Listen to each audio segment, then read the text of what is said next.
स्वागत है आपका भोलेनाथ की नगरी में। यहाँ हम लाते हैं वो कहानियाँ जो सिर्फ पुराण नहीं है, वो चेतावनी है।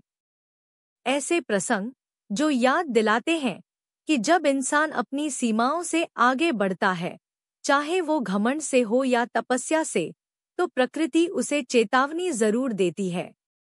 आज की कथा सिर्फ एक कहानी नहीं, ये 3 राजाओं की 3 अलग-अलग यात्राएं हैं, लेकिन मंजिल एक जैसी थी, स्वर्ग तक पहुंचना। पर क्या वे पहुंचे या गिरा दिए गए? चलिए शुरुआत करते हैं उस राजा से जिसने आकाश में उल्टा लटकने की कीमत चुकाई। त्रिशंकु, जो स्वर्ग में न चढ़ सका, न जमीन पर लौट सका। बहुत समय पहले अयोध्या में एक राजा हुआ करता था, त्रिशंकु। राजा धर्मात्मा था, प्रजापालक था, सब कुछ था उसके पास।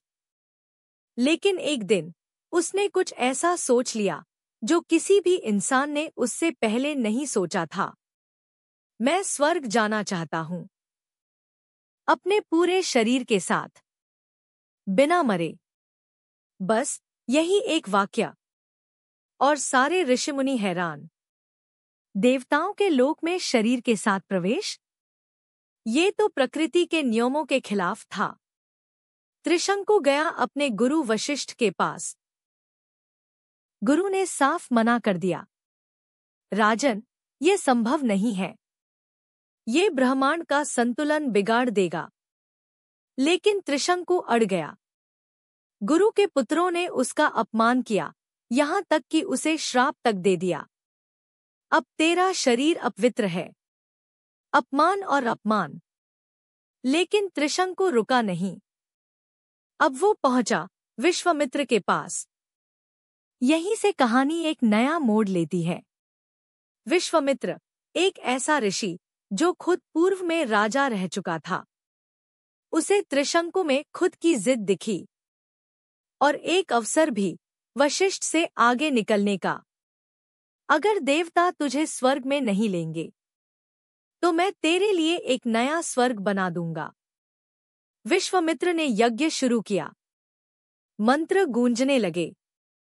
त्रिशंकु का शरीर उठने लगा। धीरे धीरे ऊपर और ऊपर वो स्वर्ग के द्वार तक पहुंच गया।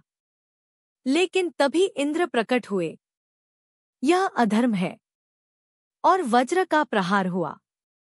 त्रिशंकु नीचे गिरने लगा, तेजी से चिल्लाया, गुरुदेव।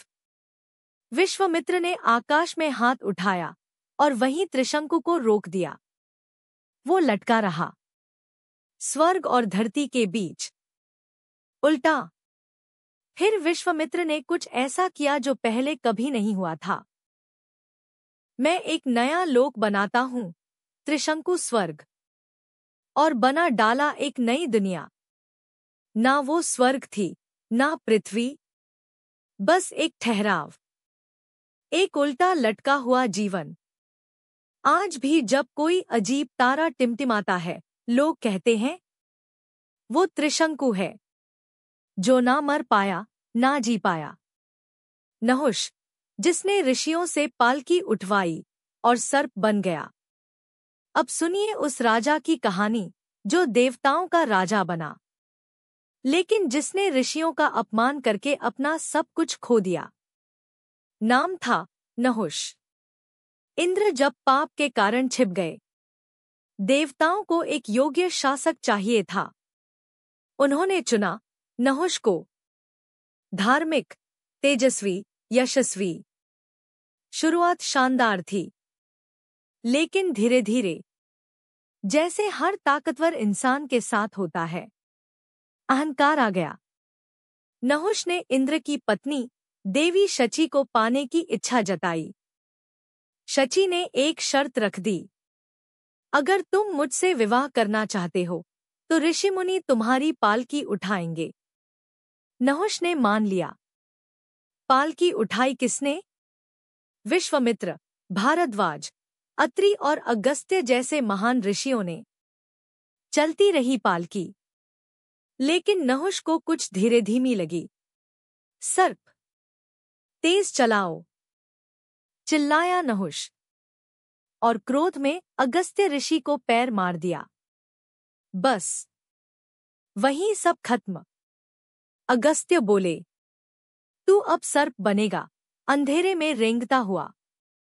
अगले ही क्षण तेजस्वी राजा एक अजगर बन गया। पर्वतों और घनों जंगलों में गिरा, सदियों तक वहीं पड़ा रहा। बाद में जब पांडवों का वनवास चल रहा था, युधिष्ठिर की भेंट उससे हुई।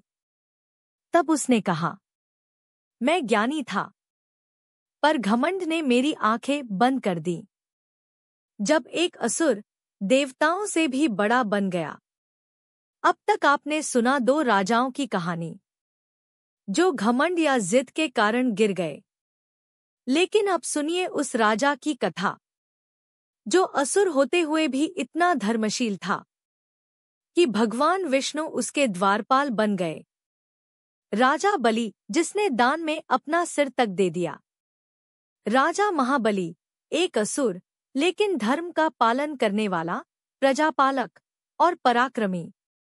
उसने देवताओं को पराजित कर दिया था, स्वर्ग का सिंहासन भी जीत लिया था। देवता परेशान और गए अदिति माता के पास, जिन्होंने भगवान विष्णु से प्रार्थना की।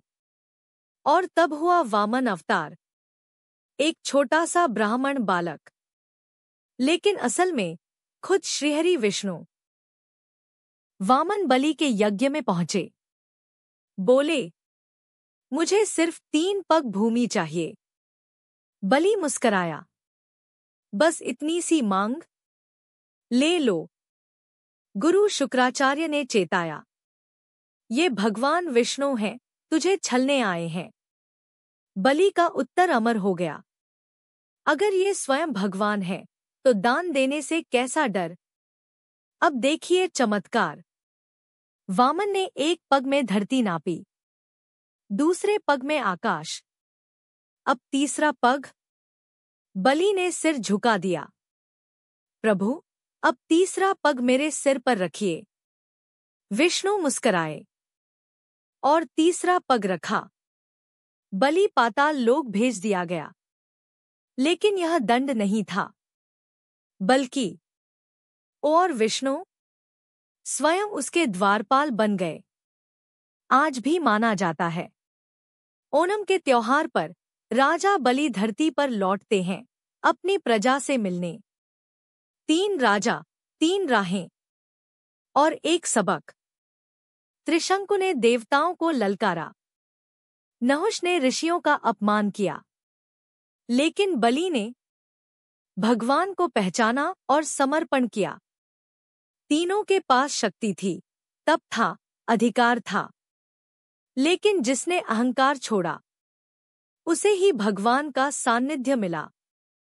आपसे एक सवाल, अगर आपके पास शक्ति हो तो आप क्या करेंगे? अहंकार दिखाएंगे या समर्पण करेंगे? कमेंट्स में जरूर बताएं। अगर कहानी पसंद आई हो